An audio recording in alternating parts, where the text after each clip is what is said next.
Olá, eu sou a professora Maria Fernandes, professora de língua portuguesa da Escola Tutor Júlio de Carvalho. E hoje nós vamos conhecer as funções da linguagem. Vamos conhecer duas delas, que é a função emotiva ou expressiva e a função referencial. A função emotiva ou expressiva, como o próprio nome já diz, ela tem a função de expressar sentimentos, revelar opiniões ou emoções. Essa função ela vem centralizada no emissor.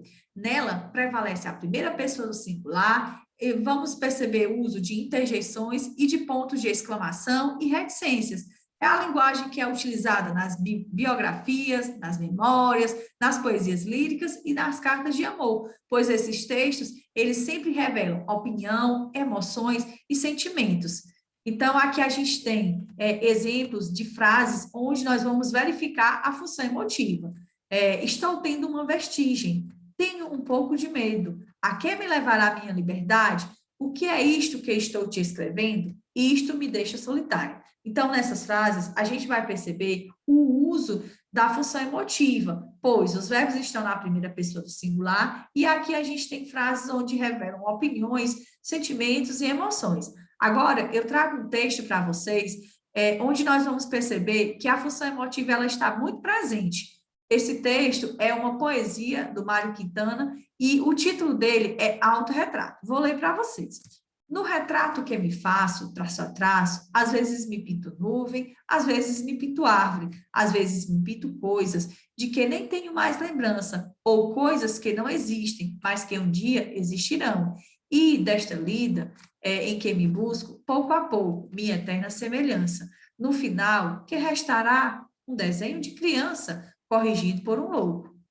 Então, nesse texto, vocês vão perceber que ele está centrado na expressão dos sentimentos e nas emoções e opiniões do eu lírico. É um texto que é subjetivo, pessoal, e o destaque é dado ao emissor, que é reforçado pela presença de verbos e pronomes sempre na primeira pessoa do singular, como na frase, às vezes me pinto nuvem. Então, vocês podem perceber que tanto o verbo como o pronome, ele vai estar na primeira pessoa do singular. Então, os textos líricos, eles expressam o sentimento da alma do emissor e exemplificam a função emotiva da linguagem. Por isso, os textos, as poesias, os poemas, eles são uma expressão mais viva da função emotiva, onde a gente vai perceber que o emissor ele está colocando os seus sentimentos, as suas emoções.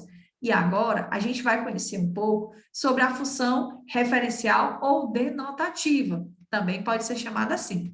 Então, a função referencial ou denotativa, ela está centralizada no referente, ou seja, no assunto que será exposto. Então, o emissor ele procura oferecer informações da realidade.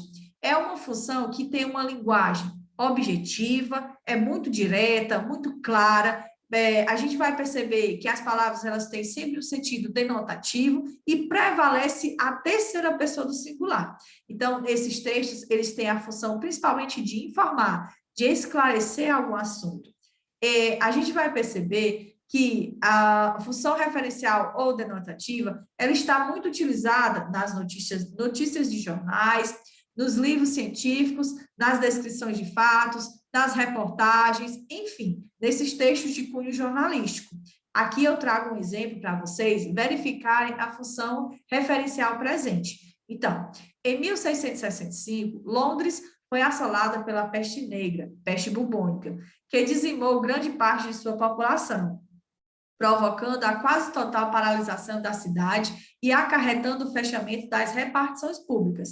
Então, nesse exemplo aqui, vocês vão perceber que o principal objetivo é esclarecer um fato ou colocar um assunto à disposição do leitor. Então, a gente vai perceber que a linguagem é objetiva, é muito direta, é muito clara, e as palavras elas têm o sentido que está lá no dicionário, ou seja, elas têm um sentido denotativo e o texto está escrito sempre na terceira pessoa do singular, tá certo? Agora eu trago aqui outro exemplo de um texto onde a gente vai verificar a função referencial existente. Cuidado, pode haver um bicho morando no seu nariz. É verdade que o cravo da pele é um animal?